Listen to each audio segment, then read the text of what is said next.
la palabra de Dios, que es la única que tiene el poder glorioso de confrontarnos, también de consolarnos, de corregirnos y de instruirnos. Esa es la palabra del Señor.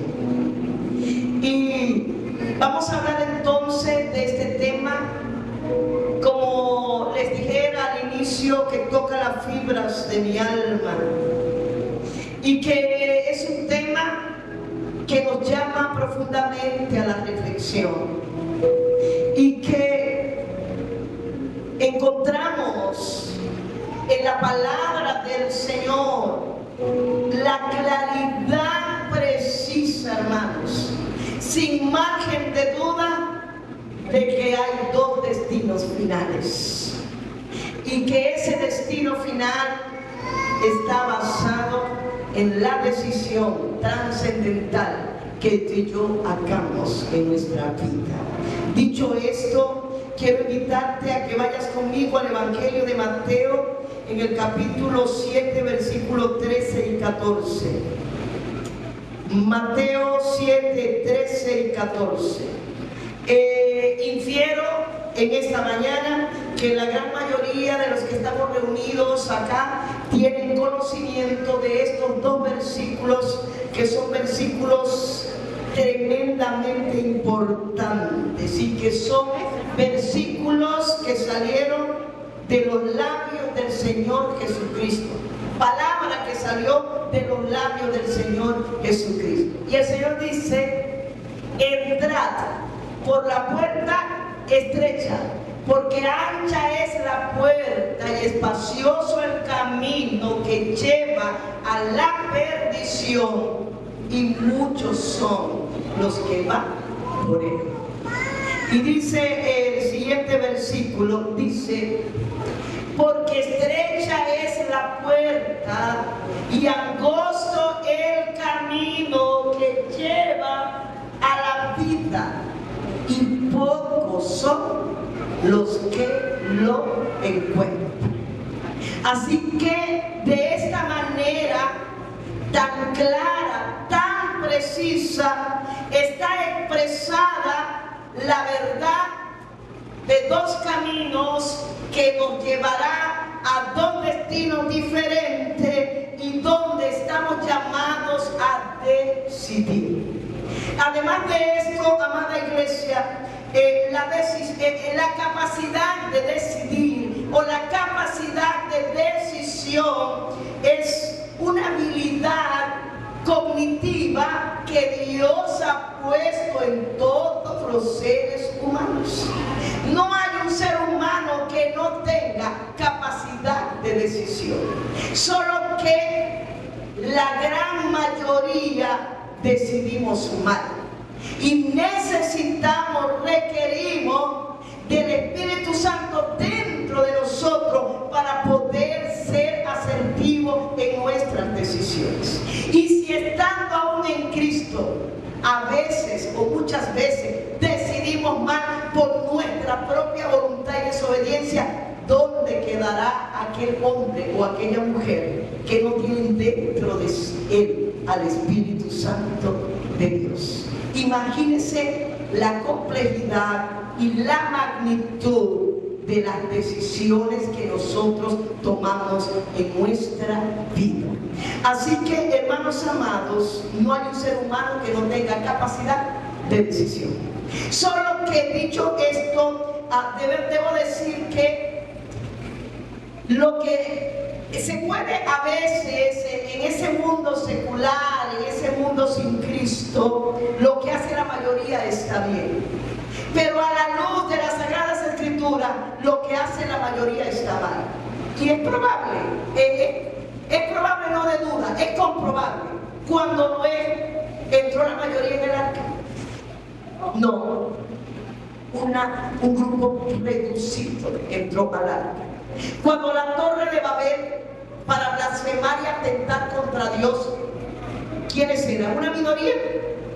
Una gran mayoría. Cuando crucificaron a Cristo, Cristo era una minoría.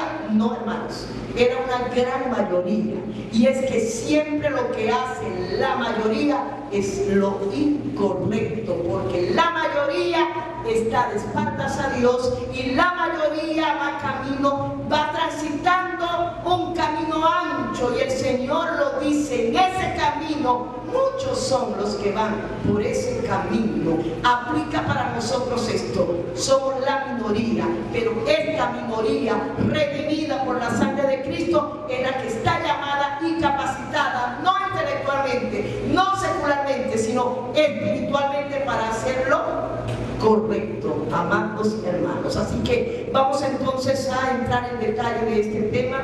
Vamos a ir entonces avanzando y vamos a ver, hermanos amados, que nuestra vida siempre gira en torno a una dualidad.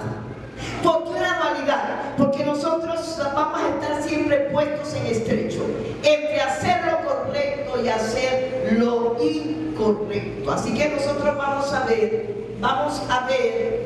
ver que necesitamos, por lo menos en esta mañana, dar una pincelada a esa dualidad que está puesta delante del ser humano. Entonces, siempre, hermanos, va a estar la muerte y la vida, la condenación y la salvación. Están los que no tienen esperanza y los que tenemos una esperanza de gloria. Están los que viven en tinieblas y los que vivimos bajo la luz admirable del Evangelio de Cristo Jesús. Los que van por el camino ancho y los que vamos por el camino angosto. Los que el mal árbol que da mal fruto y el buen árbol que da buen fruto. El que es insensato y el que es prudente. El que va camino al infierno y quienes ya están en el infierno, y los que vamos camino al cielo y quienes ya están en el cielo. Y por último, en esta dualidad futura, los que estarán ante el juicio del gran trono blanco, que es una gran mayoría, y un grupo que estará ante el tribunal de Cristo. Estos son dos escenarios completamente distintísimos el uno del otro, y la decisión que usted y yo tomemos entonces nos conducirá a uno de estos dos escenarios. No podemos estar en los dos a la vez. O estamos en uno o estamos en el otro escenario. Así de sencillos, amados hermanos. Así que avanzamos en esta mañana y vamos a ver entonces una decisión. Hay algunos aspectos que quiero hablar respecto a esa decisión. Por supuesto que nosotros en la cotidianidad de nuestros días, nosotros desde que nos levantamos en la mañana, nosotros estamos tomando decisiones. Decisiones cotidianas, decisiones que son propias de nuestra vida cotidiana. Pero la decisión de la cual yo estoy hablando en esta mañana no tiene nada que ver con si me caso o me quedo soltero. No tiene nada que ver si estudio ingeniería o estudio geología. No tiene nada que ver si me voy a Valencia o me quedo en Caracas. No tiene nada, pero absolutamente nada que ver si me dejo crecer el cabello o me lo corto. No, hermanos. La decisión de la cual vengo a hablarles en esta mañana es la decisión que tiene y tendrá una repercusión en el destino eterno del ser humano. Y que, hermanos, esta decisión, hay algunos aspectos que están clarísimos, que usted lo sabe y que yo quiero recordarles en esta mañana. La decisión de estar en el cielo o en el infierno es una decisión personal, porque la salvación es personal, y en esto no aplica para nada que si Cristo viene hoy, como mi madre es evangélica, yo me voy a agarrar de la pierna de mi madre y me voy con ella. Eso es una utopía, un chiste malo, hermanos. La salvación es completamente individual, por lo tanto la decisión que repercute en la eternidad, es una decisión completamente personal. En segundo lugar, esta decisión es una opción que está disponible para toda la raza humana, es decir, todo ser humano desde Adán hasta que termine el mundo terrenal tendrá oportunidad. Aún durante la gran tribulación el ser humano tendrá la oportunidad de decidir por la marca de la bestia o la guillotina, hermanos amados, y que tiene que ver con la vida terrenal. ¿En qué sentido? Solo puedo decidir mientras viva en este mundo. Después que parta de este mundo, ya no hay para dónde agarrar. No hay un lugar intermedio llamado purgatorio para ir a purgar mis pecados y salir de allí a la salvación. Esa es una mentira garrafal de las tinieblas y de Satanás que tiene engañada a millones de personas en el mundo. No hay. La oportunidad es mientras tenga vida terrenal. Después ya no podré decidir, amados hermanos. Y en último lugar, hay una irreversibilidad respecto a esta decisión. ¿Cómo entiendo esto? Es decir, como todos tenemos acceso a la salvación, pero no todos obtienen la salvación porque la rechazan, esa decisión va a ser irreversible. Entonces, en este sentido hablamos de una irreversibilidad. Así que estamos entendiendo en esta mañana. Avanzamos. Cuán importante es, mire, no cuán importante, la decisión más trascendental de nuestra vida, la más importante de todas, es saber decidir dónde pasaré mi eternidad. Esa es la decisión más importante del ser humano y parte de una pregunta que es la más importante que el ser humano debe hacerse y que la hicieron dos hombres en el tiempo del ministerio de Jesús. El primero, el joven rico que dijo: Maestro, ¿haciendo qué cosas heredaré la vida eterna? Y el escriba intérprete de la ley, que también diciendo: ¿cómo tengo yo la vida eterna? ¿Te has preguntado tú en estos días o en este último tiempo, si no has decidido por Cristo, cómo tengo yo la salvación de mi alma? Es la pregunta más importante que el ser humano debe hacerse. Así que, hermanos amados, tenemos la indubitabilidad de estos dos destinos. Usted de repente puede decir: esa palabra es como extraña, yo no voy a oír esa palabra.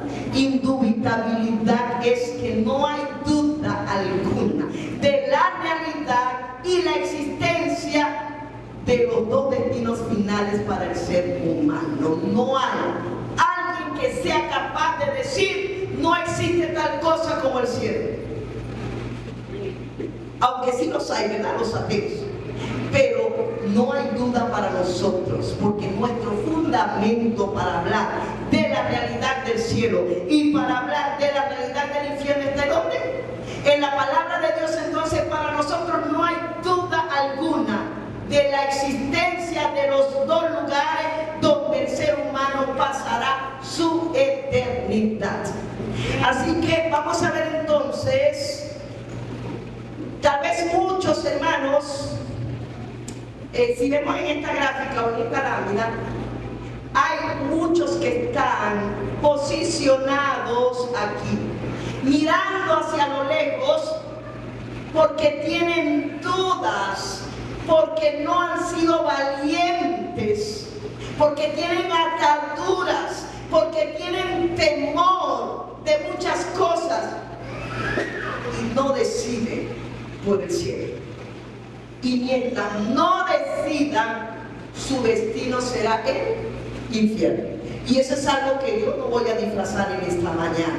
Aunque suene duro, aunque suene fuerte, debo ser contundente, porque la palabra es para ser predicada tal cual como está revelada, amados hermanos. Así que proseguimos en esta mañana. Vamos a ver entonces que esos dos destinos están allí en la Biblia. Vamos a hablar en primer lugar de la realidad del cielo y luego vamos a hablar de la realidad del infierno. Y vamos a irnos a este texto que me encanta muchísimo, en palabra de Salomón, en Proverbios.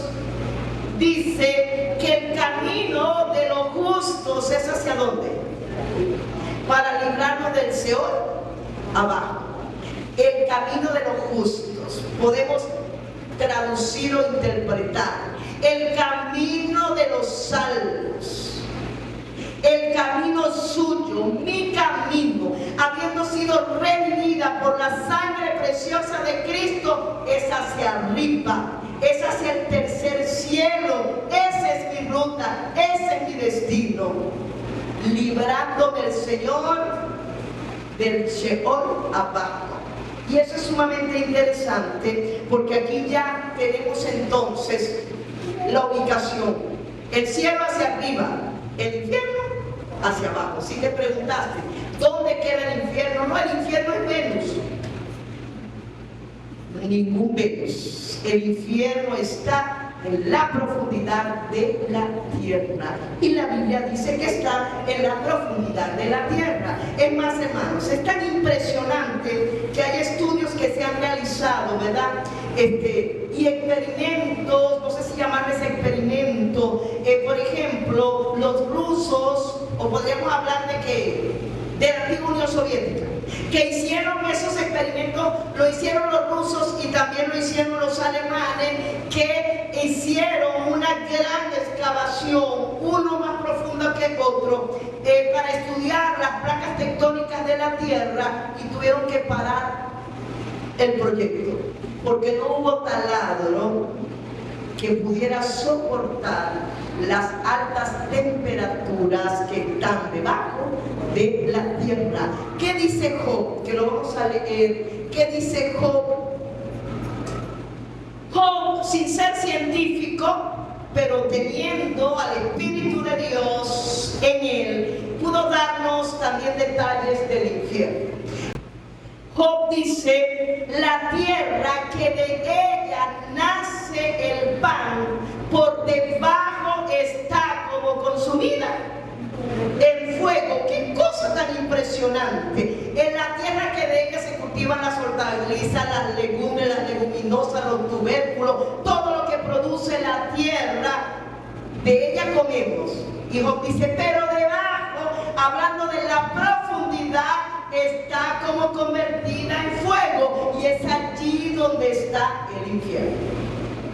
Es más, hermanos, hay cosas impresionantes de la ciencia que está más avanzada en este tiempo que en épocas anteriores, ¿verdad? Aunque se ha adelantado la tecnología respecto a la década, no sé si fue en la década de los 80 que Rusia hizo esta excavación, o cuando la hicieron los alemanes, esta excavación, tal vez a este tiempo hay taladros que ya los han especializado, sin embargo no son capaces de llegar al núcleo de la tierra. No pueden, porque no hay. Es hierro derretido completamente. Y me llama la atención, hermano, porque, por ejemplo, en una región de Sudáfrica que se han hecho excavaciones, creo, si no me equivoco, a 3.200 metros excavado, se han encontrado una especie de gusanos a 3.200 metros. Estamos hablando de varios kilómetros, hermanos. Y se han encontrado unos gusanos, no sé si esto no tiene ojos, pero se sorprenden porque son gusanos que tienen una capacidad de soportar grandes temperaturas. Por eso es que para mí el gusano del cual habla el Señor no es la conciencia. Para mí son gusanos literales que van a estar presentes, y que no es que van a estar, es que están presentes en el infierno, donde dice el Señor, donde el gusano no muere ni la llama se apaga.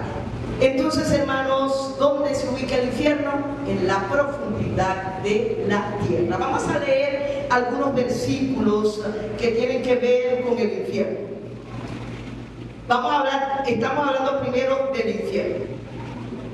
El hombre que parte sin Cristo, que decidió por la condenación, engañando su corazón, porque preguntémosle a alguien, ¿tú vas camino al cielo o camino al infierno?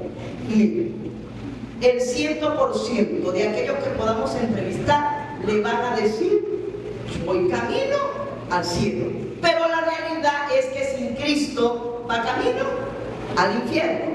Tenemos entonces, hermanos amados, en Números capítulo 16, 30 en adelante, vamos a encontrar un relato, hermanos, impresionante. Cuando un grupo se rebeló, Coré se rebeló contra Moisés, vamos a encontrar que el infierno, por supuesto, está en la profundidad de la tierra, y que estos versículos dicen: se dio aquella rebelión, y dice Moisés: mas si Jehová hiciere algo nuevo, y la tierra abriere su boca y los tragare con todas sus cosas, y descendieren vivos al Seol, entonces conoceréis que estos hombres irritaron a Jehová.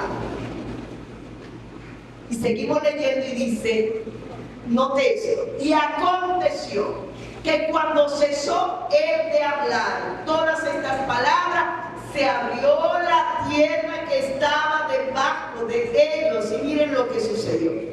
Dice: abrió la tierra su boca y los tragó a ellos, a sus casas, a todos los hombres de Coré y a todos sus bienes. Y dice que descendieron vivos al Sheol, y los cubrió la tierra, y perecieron en medio de la congregación. Por eso es que el infierno no es Venus ni uno de tus planetas. Ellos no subieron, ellos bajaron. La tierra se los tragó. ¿Dónde cayeron? En el infierno. Así que, hermanos, ya sabemos entonces que el infierno está en la profundidad de la tierra.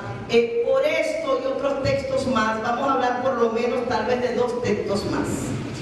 ¿Sabe que el Señor hizo, creo que 11 o 12 referencias respecto al infierno? Hizo muy pocas referencias respecto al cielo, pero sí habló una y otra vez de la realidad del infierno. Y uno de los relatos o las narraciones más impresionantes en este sentido es el relato del Señor en Lucas capítulo 16, versículo 26. Siga conmigo esta lectura, hermanos amados. Espero que ustedes todos estén acá en esta mañana. Dice esta lectura: había también un mendigo llamado Lázaro, que estaba echado a la puerta de aquel lleno de llagas. En el versículo 19 nos habla de un rico que hacía grandes banquetes, que se vestía con esplendidez, y dice que había un mendigo llamado Lázaro. Este ansiaba saciarse de las migajas que caían de la mesa del rico, y aún los perros venían y lamían sus llagas. Prosigue el Señor narrando y dice: note esto, que es sumamente importante. Aconteció que murió el mendigo y fue llevado por los ángeles al seno de Abraham. Y murió también el rico y fue sepultado. ¿Qué nota usted en esta narración? Lázaro tuvo un transporte especial. ¿Cuál fue su transporte? Los ángeles. ¿Y el rico murió? No vinieron ángeles para llevarlo. No, Señor. Murió y fue sepultado. Ahora, seguimos leyendo. Y dice que el rico en el Hades alzó sus ojos estando en tormentos, y vio de lejos a Abraham y a Lázaro en su seno. Note algo aquí interesante, porque esto hay que explicarlo para que podamos entender. Salomón decía que el camino de los justos es hacia arriba para librarnos de qué, del Sheol. Aquí en el texto que tenemos no me habla de Sheol, sino de Hades. Debo decirles, para los que no están familiarizados con estos términos, que tanto Sheol y Hades es un mismo lugar, solo que Sheol es la palabra hebrea para lugar de los muertos y Hades es la palabra griega para el lugar de los muertos. Ahora, si nosotros vemos el rico y Lázaro, Lázaro no subió allá arriba, ¿sí se dan cuenta de eso? ¿Fue a dónde? Al seno de Abraham. ¿Dónde estaba el seno de Abraham? En el Sheol, en el Hades. Solo que ese lugar estaba dividido por una profundísima cima. Pero vamos a terminar de leer. Dice, entonces él, el rico, dando voces, dijo: Padre Abraham, ten misericordia de mí. Envía a Lázaro que moje la punta de su dedo en agua y refresque mi lengua, porque estoy atormentado en esta llama. La decisión del rico no fue la salvación ni la vida eterna. Él decidió por su propia voluntad no buscar a Dios Todopoderoso. ¿Y a dónde bajó? Al Sheol. ¿Y sabe qué? Estando allí, estaba plenamente consciente, hermanos. Tan consciente. Otra cosa que vemos es el conocimiento tan tremendo, donde él nunca había visto a Abraham. Abraham había muerto hacía siglos, pero él supo intuitivamente que ese que estaba allí era Abraham, y vio a Lázaro, ya no tenía llagas, no era un mendigo, porque el que muere en el Señor, sin piernas, allá tendrá las dos piernas. El que se fue con un brazo, allá tendrá los dos brazos, y así sucesivamente, hermanos amados. Así que Abraham le dijo: hijo, acuérdate que recibiste bienes en la tierra y Lázaro males. Ahora él es consolado aquí y tú eres atormentado allá. Entonces quería ilustrarles esto. Este que está aquí es el rico dándose tremendo banquete. Aquí a la puerta, este es el rico. Aquí está Lázaro y aquí están los perros lamiéndole las llagas que este mendigo tenía. Si nos vamos acá, aquí está el rico en el infierno. Aquí está Abraham y aquí está Lázaro. Ajá, vamos a ver la cima. Esto que vemos aquí es lo que se llama cima.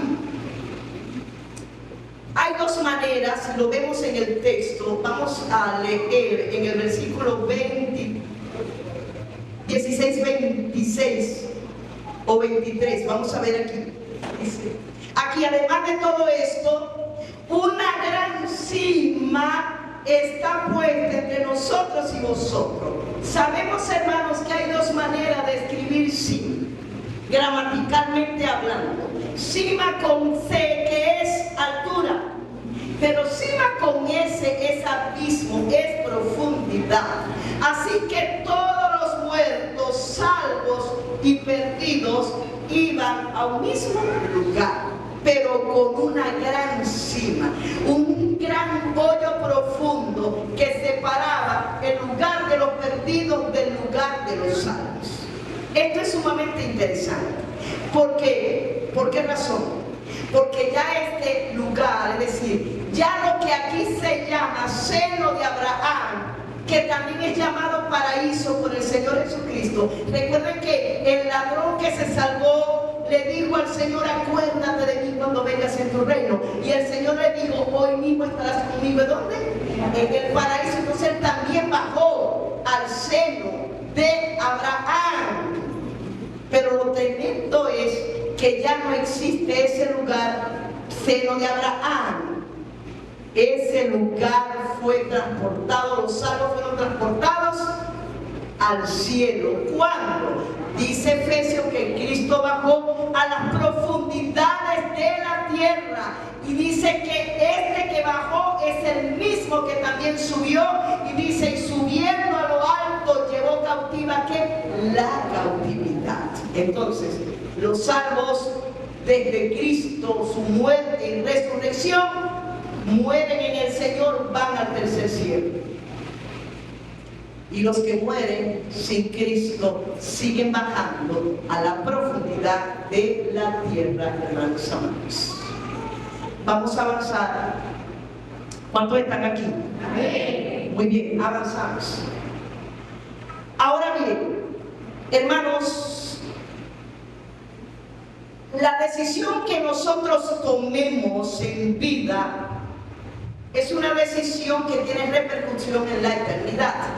Vamos a ver un poco, y yo creo que con esto terminamos, vamos a ver un poco el destino de los salvos, o el recorrido, o lo que le espera a aquellos que moriremos en Cristo. Si no ha venido el arrebatamiento, tal vez cuando venga el arrebatamiento muchos de nosotros habremos partido con el Señor, no lo sabemos. Pero si ese fuera el caso, note esto: el que muere en Cristo, su alma va a subir ¿a dónde? Al tercer cielo. Su cuerpo va ¿a dónde? A la tierra.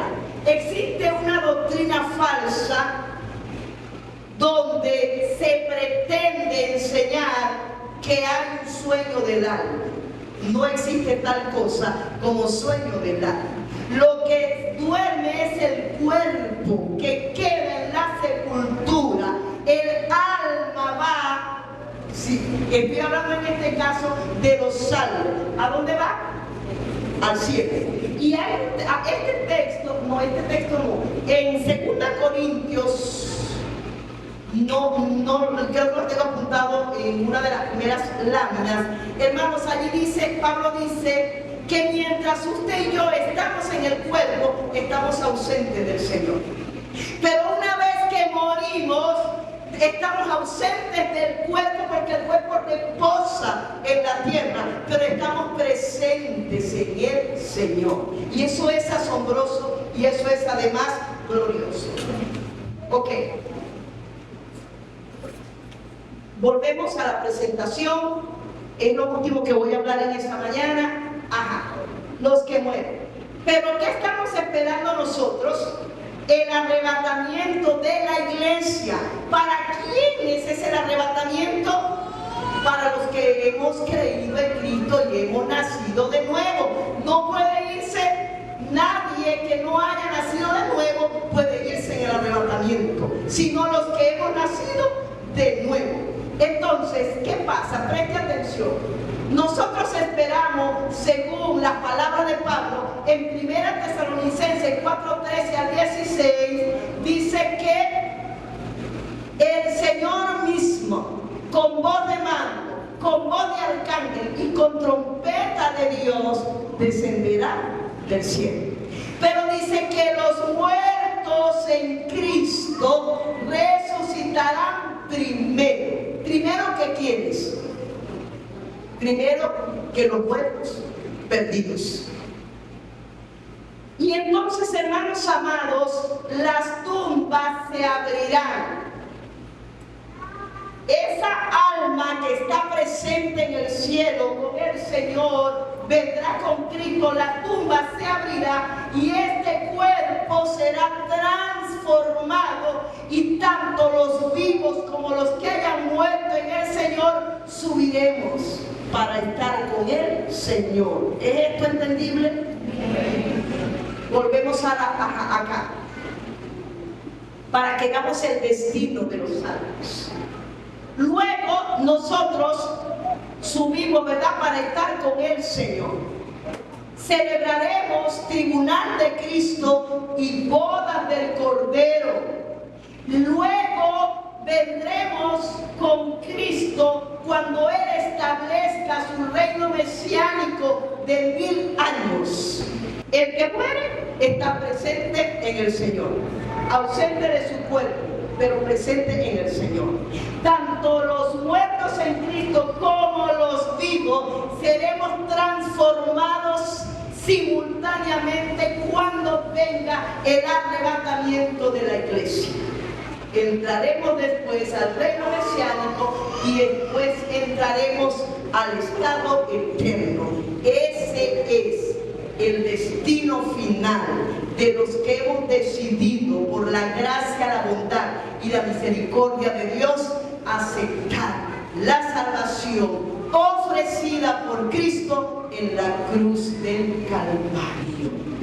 El domingo hablaremos, hermanos amados, del recorrido de los perdidos, desde que mueren hasta su estado final. Así que te digo en esta mañana, vale la pena permanecer en Cristo. Vale la pena, hermanos, ser valientes. Vale la pena dejarlo todo por causa del Señor. Porque esto de lo que yo le estoy hablando en esta mañana es real.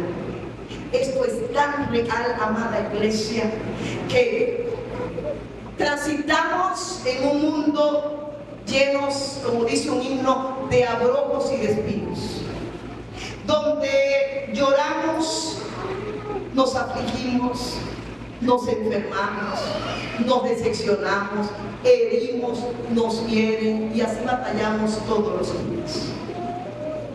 Pero ¿sabe qué? Es glorioso saber que los sufrimientos del tiempo presente no son comparados con la gloria venidera que Dios tiene preparada para los salvos, para los redimidos, para los que hemos alcanzado la salvación de nuestra alma. Entonces, culmino con esto. Lo importante no es cómo vamos en este camino, sino el final de este camino, que es la vida eterna. Y eso no tiene precio, amados hermanos. La invitación es a seguir adelante. La invitación es a buscar más del Señor. La invitación es a hacer buen árbol con buen fruto. Porque no es la intención de dar testimonio, no. De intenciones está lleno el mundo. Es la realidad y la veracidad como yo estoy dando testimonio de que yo voy en el camino correcto.